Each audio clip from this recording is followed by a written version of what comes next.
Let's talk about summer wells. So I saw this comment last night and it was resonating with me. I could feel it. And so I went ahead and took some time and set in session and channeled through the information that I could. And I'm going to share that with you on this video.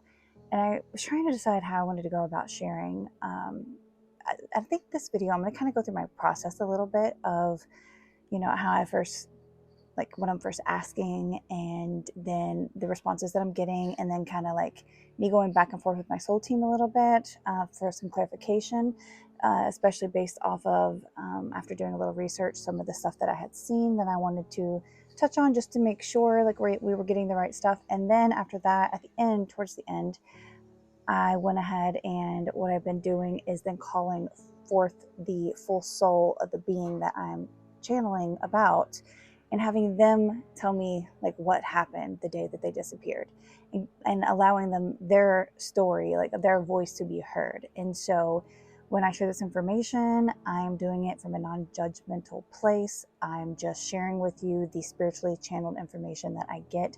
So this is for entertainment purposes only. This is just my spiritually channeled opinion, theory, information, okay?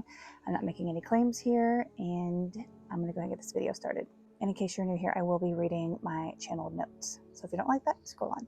When I first went into session, I do my anchoring, and I pretty much started this off wanting to know if she was still currently alive in her physical earth body, and if not, what happened, how she became deceased, and where her body location would be at. So at this point, this is my soul team, and we're channeling through this information. So they're telling me that Summer's full soul exited the earth plane some time ago, which I think it's been like 4 or 5 years, so that makes sense.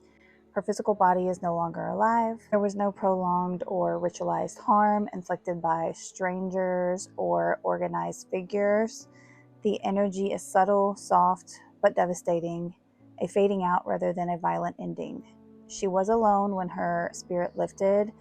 This loneliness is what echoes most strongly. So what happened? There is an energy of wondering, a sudden opening of opportunity or access that was not meant to be open.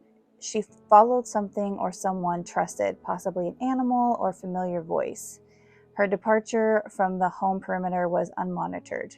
There was confusion, not fear.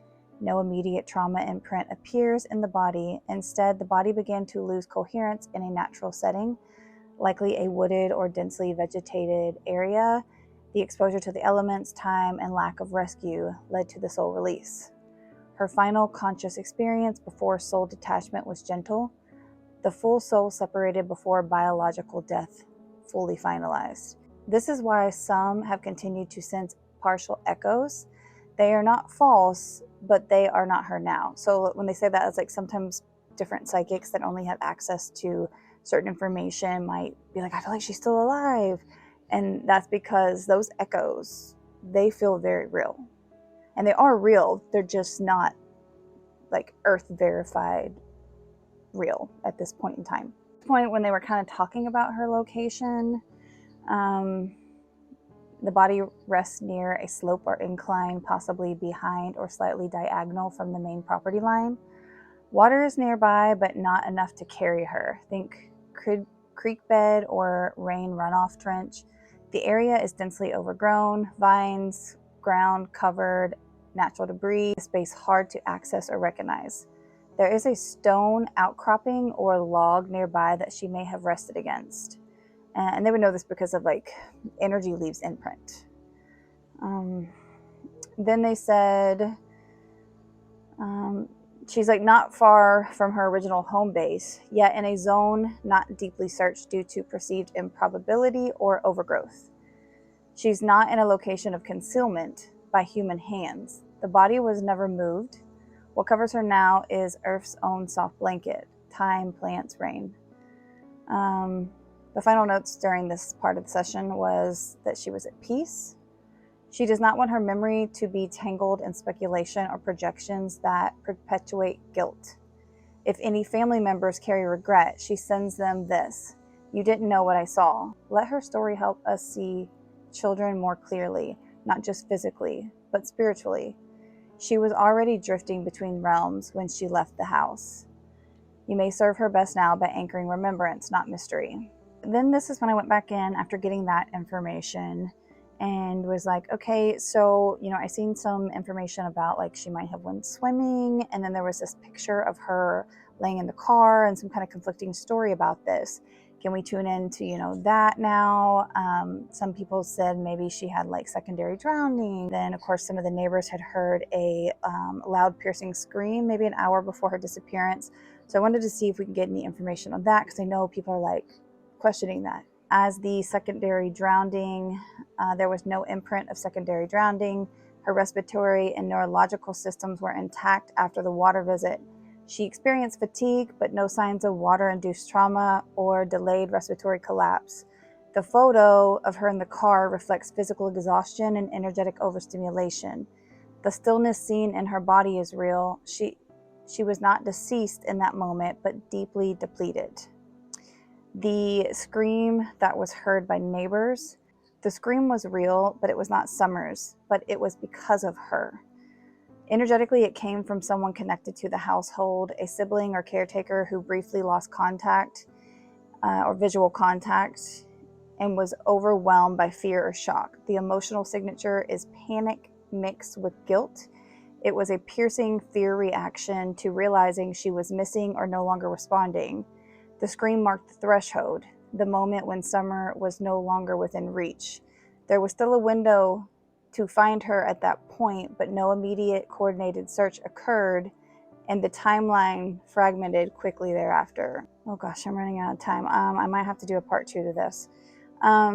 Okay, so what happened after the car ride? She did return home. Her physical body entered the property perimeter. She was left unmonitored with a level of fatigue and disorientation that made her more vulnerable than usual. There was no criminal act. There was neglect, not in malice, but in distraction or disorganization. She wondered. She followed sound or motion. The slope behind or beside the property became her path. What happened next was gradual misplacement, not abduction, not injury, but a soft fade into the wilderness nearby. By nightfall, she had crossed a threshold physically unreachable, and her soul already lifting. Her body remained close to home, but concealed by nature's own hand. This was the first time that Summer's soul had stepped forward, and she had said, I wanted to go somewhere where it was quiet. I saw something sparkle, and I followed it. Then it got really still. Then I was in the sky. Her message is soft, innocent, not bound by fear or accusation. Her consciousness untethered before fear overtook her. So I'm going to have to do a part 2. This video is getting to the 10-minute mark. And so this will be part 1. And the next part, in part 2, I'll be covering like why hasn't the body been found?